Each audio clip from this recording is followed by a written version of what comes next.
Là, ça commence à devenir flippant. Salut à tous et bienvenue sur ma chaîne YouTube Stranger Jazz.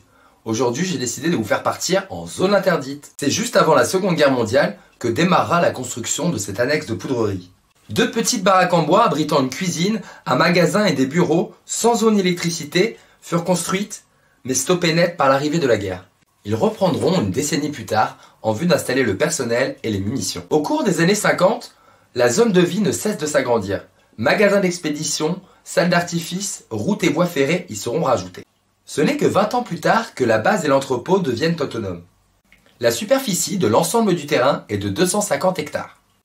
Les abris à munitions étaient desservis par 23 km de voies ferrées et 3,4 km de routes. Ce dépôt disposait de tous les aménagements nécessaires, héliport, stand de tir et terrain de foot. C'est au milieu des années 80 que la base sera abandonnée pour des raisons inconnues. Elle sera par la suite utilisée ponctuellement pour des études sur le souffle nucléaire. Au début des années 2000, et même encore aujourd'hui, cette base inhabitée a fait l'objet de plusieurs demandes de reconversion, mais aucune n'en a vu le jour. Maintenant, il est temps de passer à l'action. Générique.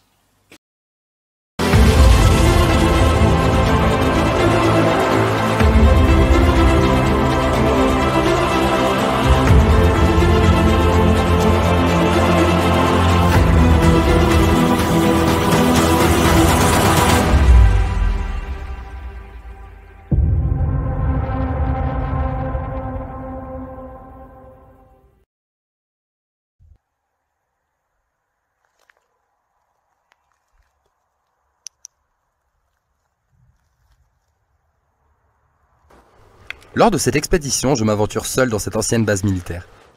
Je pénètre alors dans un premier bâtiment face à moi.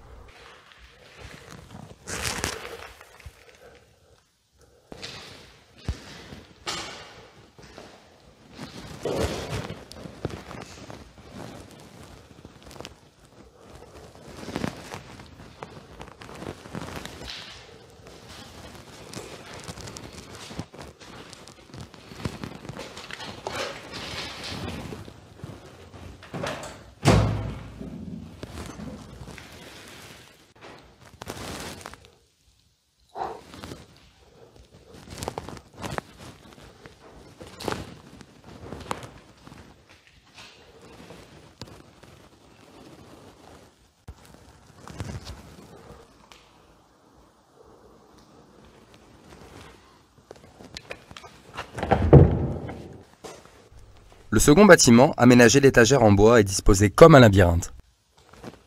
Là, ça commence à devenir flippant.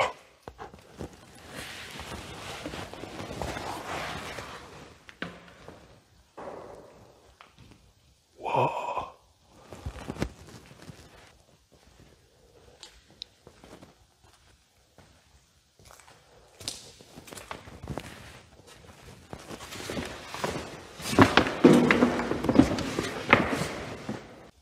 Seul dans une caravane, ça vaut un peu les jetons, j'avoue. Je l'ai vu bouger. Depuis combien de temps la base est fermée?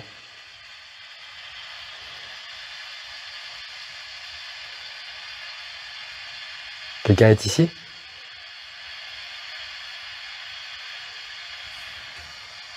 Qui êtes-vous?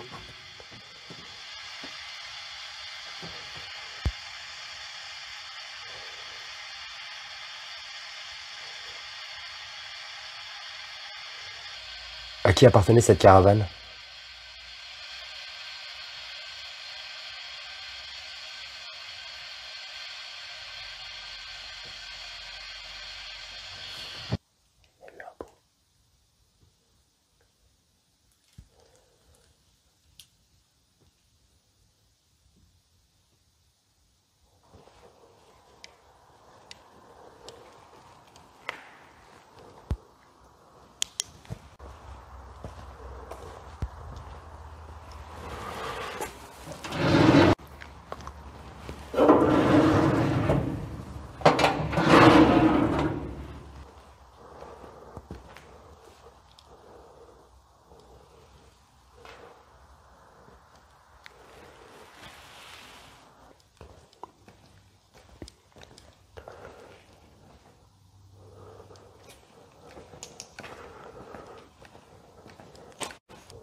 La base est aménagée suivant une succession de hangars contenant matériaux et anciens véhicules.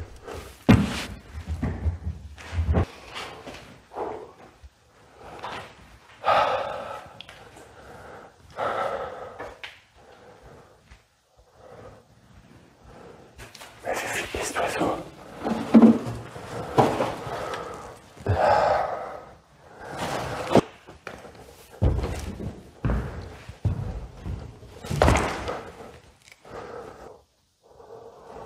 Oh.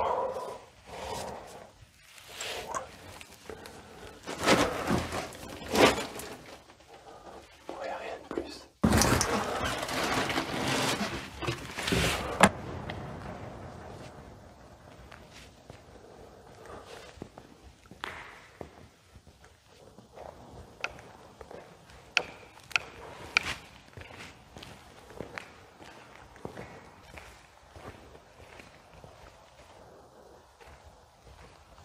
Frigo?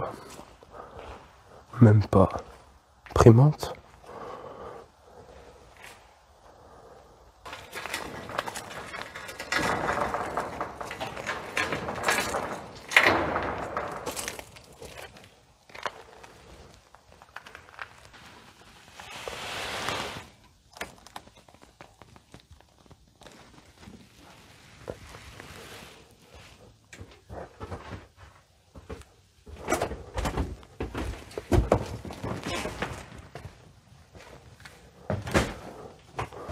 On voit qu'elles sont en sale état. Quand tu marches dessus, ça a deux doigts de s'écrouler.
De bâtiment en bâtiment, je m'aperçois que la surface est réellement gigantesque et que l'ensemble est très complet.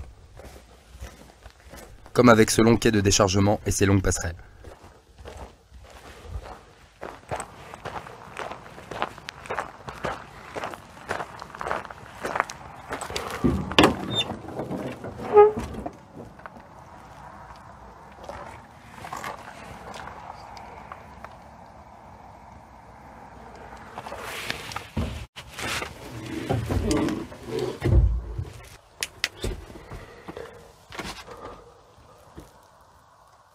Je pense pas que ça va encore démarrer.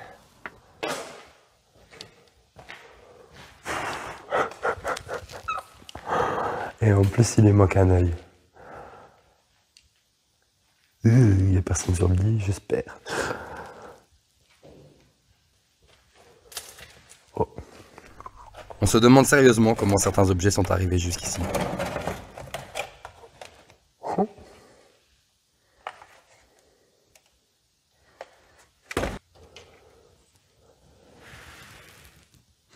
Oh, ça pue là-dedans.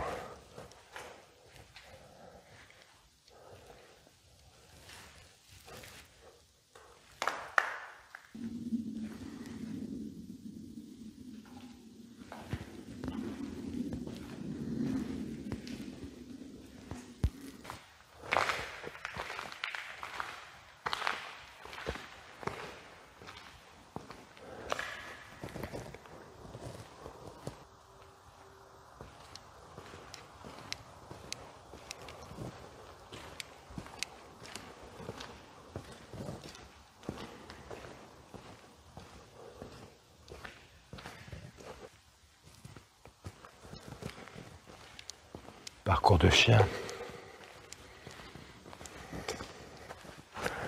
départ et l'arrivée. Ouais, je pense que c'était là qu'ils entraînaient les chiens. Oui, c'est même sûr. J'ai vu un article d'ailleurs sur un mec qui parlait de son chien mort ici.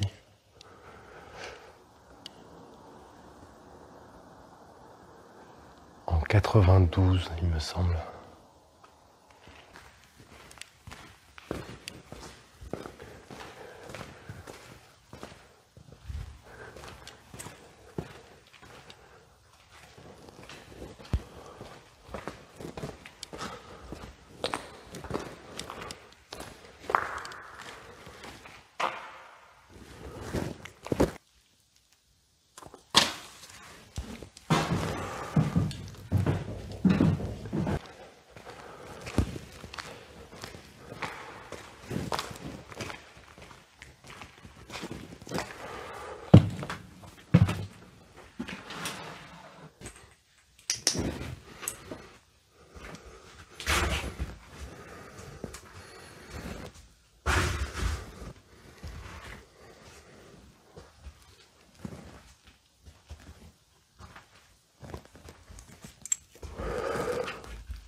Le bruit des moutons, ça m'a un petit stress en plus.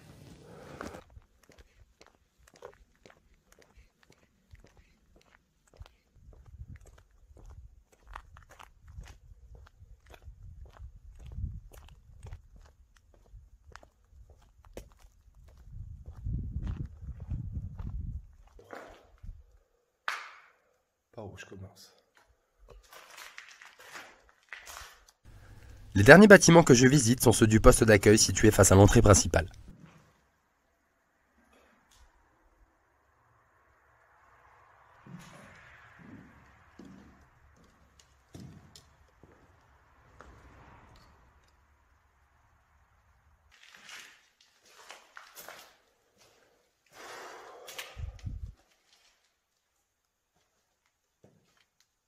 Franchement, il y a une ambiance oppressante ici.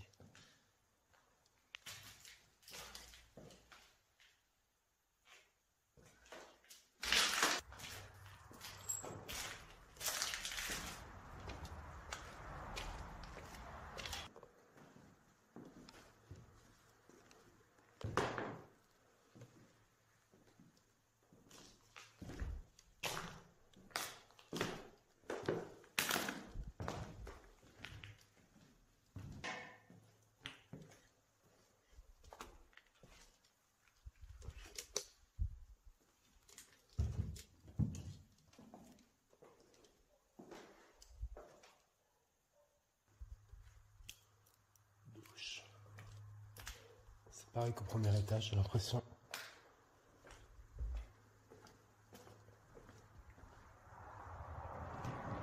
C'est drôle, toutes ces espèces de croix sur le mur.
J'espère que cet épisode vous aura plu. Si c'est le cas, on n'hésite pas à liker, à commenter et à vous abonner. Surtout, on n'oublie pas la petite cloche car ça serait vraiment dommage de louper le prochain épisode.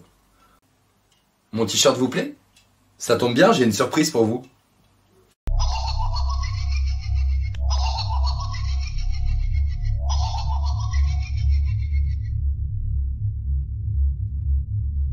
Mes t-shirts sont enfin arrivés et j'en suis hyper fier. J'ai décidé d'offrir un t-shirt à chaque nouvel épisode. Pour y participer, c'est simple. Il vous suffit de vous abonner à la chaîne YouTube et de partager, liker et commenter le dernier épisode mis en ligne chaque vendredi à midi. Je procéderai à un tirage au sort le vendredi suivant. Et si les poupées vous intéressent, vous trouverez les liens dans la description. Bonne chance à tous et à la semaine prochaine.